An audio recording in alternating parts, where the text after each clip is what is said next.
कहते हैं एक लेखक, एक शूरवीर, एक महान व्यक्ति तब नहीं मरता जब उसकी आत्मा देह त्याग देती है, बल्कि तब उसे मरा हुआ माना जाता है जब लेखक को लोग पढ़ना बंद कर देते हैं। एक शूरवीर की वीरता भरी कहानियों को जब हम अपनी आने वाली पीढ़ी को सुनाना छोड़ देते हैं और एक महान व्यक्ति द्वारा समाज के लिए किए गए कार्यों को अब भूल जाते हैं, तब असल में हम इन्हें मार देते हैं। न जाने इतिहास के अंधकार में भारत ने अपने महान लेखकों, शूरवीरों, महान दार्शनिकों को भुला दिया। इस देश की सबसे बड़ी विडंबना यही है कि हमने अपने लिए, अपने देश के लिए जान तक न्यौछावर करने वाले परमवीरों तक को अपनी स्मृतियों में धुंधला कर दिया है।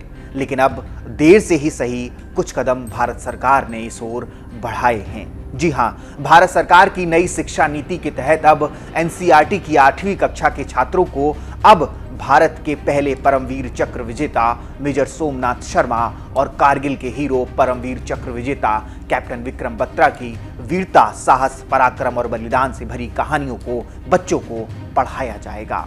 साथ में ये भी पढ़ाया जाएगा कि कैसे परमवीर चक्र सोमनाथ शर्मा और उनकी कुमाऊं रेजिमेंट ने श्रीनगर और कश्मीर को भारत से अलग होने से बचाया था। यदि मेजर शर्मा और उनकी रेजिमेंट ना होती तो आज श्रीनगर भारत का हिस्सा ना होता। वहीं परमवीर चक्र विजेता कैप्टन विक्रम बत्रा की कहानी से बच्चों के अंदर देश के लिए कुछ भी कर गुजरने का जज्बा पैदा किया जाएगा।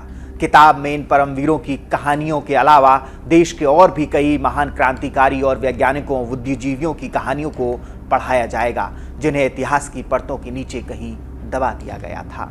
बच्चों को तो इन शूरवीरों की कहानियां एनसीईआरटी पढ़ा ही देगा, लेकिन आपको कौन याद दिलाएगा कि कौन है अमर बलिदानी मेजर सोमनाथ शर्मा परमवीर चक्र और कौन है कारगिल हीरो कैप्टन विक्रम बत्रा परमवीर चक्र। आज हम आपको इन दोनों मां भारती के वीर सपूतों की वीरता की झलक इस वीडियो के माध्यम से दिखाने की कोशिश करेंगे। जब देश पर संकट के बादल मंडराते हैं, तब कुछ सपूत अपनी जान की परवाह किए बिना राष्ट्र की रक्षा के लिए प्राण तक न्यौछावर कर देते हैं।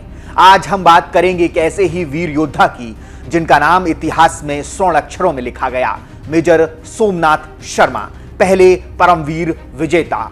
31 जनवरी 1923 को हिमाचल प्रदेश के कांगड़ा जिले के एक छोटे से गांव धाड़ में जन्मे सोमनाथ शर्मा एक डोगरा ब्राह्मण परिवार में से थे। उनके पिता मेजर जनरल अमरनाथ शर्मा स्वयं भारतीय सेना में एक प्रतिष्ठित अधिकारी थे। सेना की यह परंपरा केवल उनके पिता तक सीमित नहीं थी, उनके परिवार के कई सदस्य सशस्त्र बलों में सेवाएं दे रहे थे। सोमनाथ बचपन से ही अनुशासित, साहसी और राष्ट्रभक्त थे। उनके दादाजी उन्हें श्रीमद् भगवत गीता के उपदेश सुनाया करते थे, विशेषकर कृष्ण और अर्जुन का संवाद, जिसने उनके अंदर कर्तव्य निष्ठा और वीरता के बीज को बो दिया।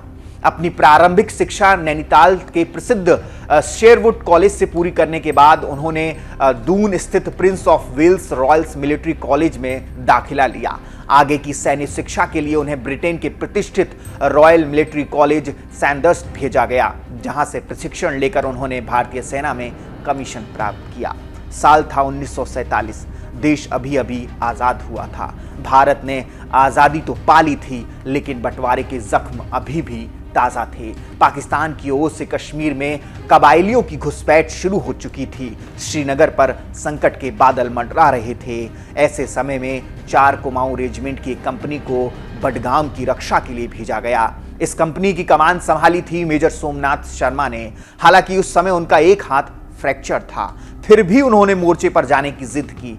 उनके शब्द थे, मेरी कंपनी को मेरी जरूरत है, मैं कैसे पीछे रह सकता हूं।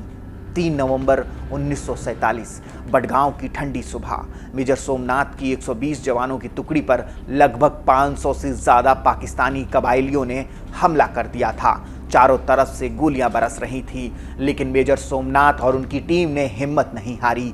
उन्होंने रेडियो के माध्यम से आखिरी संदेश भेजा, दुश्मन हमसे 7 गुना ज्यादा है, लेकिन हम आखिरी गोली और आखिरी सांस तक लड़ेंगे। अपने सैनिकों का उत्साह बढ़ाते हुए वो लगातार दुश्मन को पीछे ढकेलते रहे। खुद घायल होने के बावजूद उन्होंने गोलियों से भरे कारतूस अपने जवानों को पहुंचाया। अंततः एक मोटार सेल उनके पास आकर फटा और देश ने अपना पहला परमवीर योद्धा खो दिया। भारत सरकार ने उनकी अतुलनीय बहादुरी, वीरता के लिए उन्हें पहला परमवीर चक्र मरणोपरांत प्रदान किया। उनकी शहादत ने न केवल श्रीनगर को बचाया बल्कि भारत की सैन्य प्रतिष्ठा को भी मजबूती दी। आज भी जब सेना की वीरता की बातें होती हैं तो मेजर सोमनाथ शर्मा का नाम गर्व से लिया जाता है। मेजर शर्मा ने अंतिम शब्द जो अपने साथियों से कहे थे वो थे कि यदि मैं मर भी जाऊं तो कोई गम नहीं, बस मेरे देश की रक्षा होनी चाहिए। मेजर सोमनाथ शर्मा जैसे वीर सपूतों की वजह से ही आज हम सुरक्षित हैं, स्वतंत्र जीवन जी रहे हैं। उनकी गाथा हम सबके लिए एक प्रेरणा है। ये दिल मांगे मोर। कारगिल की बर्फीली चोटियों पर जब ये आवाज गूंजी तो पूरे पाकिस्तान की सेना हिल गई। ये कोई साधारण नारा नहीं था, ये था एक भारतीय सैनिक की वीरता का ऐलान। ये आवाज थी कैप्टन विक्रम बत्रा की, जिनका नाम आज भी हिंदुस्तान के हर नौजवान के दिल में बसता है। विक्रम बत्रा का जन्म 9 सितंबर 1974 को हिमाचल प्रदेश के पालमपुर में हुआ था। बचपन से ही उनमें देशभक्ति कूट कूट कर भरी थी। एनसीसी कैडेट के रूप में उन्होंने राष्ट्रीय स्तर पर भारत का प्रतिनिधित्व किया था और तभी ठान लिया था कि मैं वर्दी पहनूंगा और देश की सेवा करूंगा। उनका सपना था पहले मर्चेंट नेवी में जाना, लेकिन किस्मत ने उन्हें बुलाया था शहीदों की फौज में। उन्होंने सीडीएस परीक्षा पास की और इंडियन मिलिट्री एकेडमी देहरादून से ट्रेनिंग लेकर भारतीय सेना की 13 जम्मू कश्मीर राइफल्स में लेफ्टिनेंट बने। साल 1999 मई का महीना, पाकिस्तान की सेना और घुसपैठियों ने कारगिल की ऊंची चोटियों पर कब्जा कर लिया। भारतीय सेना ने ऑपरेशन विजय शुरू किया। लेफ्टिनेंट विक्रम बत्रा को भेजा गया .5140 को मुक्त कराने के लिए। हड्डियों को चीर देने वाली ठंड, दुश्मन की मशीन गनों की बौछार, लेकिन विक्रम बत्रा का आत्मविश्वास अडिग था। उन्होंने अपने साथियों से कहा, या तो तिरंगा फहरा कर आऊंगा या तिरंगे में लिपट कर, लेकिन दोस्त आऊंगा जरूर। रात के अंधेरे में शुरू हुआ हमला चोटी तक पहुंचना था। दुश्मन ने नीचे माइन बिछा रखी थी, मगर कैप्टन विक्रम बत्रा ने हिम्मत नहीं हारी। उन्होंने एक एक बंकर पर कब्जा किया, हैंड ग्रेनेड से दुश्मनों को ढेर किया और खुद घायल होने के बावजूद लड़ते रहे। जब आखिरी पाकिस्तानी बंकर पर उन्होंने कब्जा किया तो रेडियो पर उनका नारा गूंजा, ये दिल मांगे मोर। हम देश जीत गया था, लेकिन लड़ाई अभी बाकी थी। अब अगला मिशन था .4875, जो दुश्मन के लिए सामरिक रूप से सबसे अहम था। इस चोटी को जीतना मतलब युद्ध का पासा पलटने जैसा था।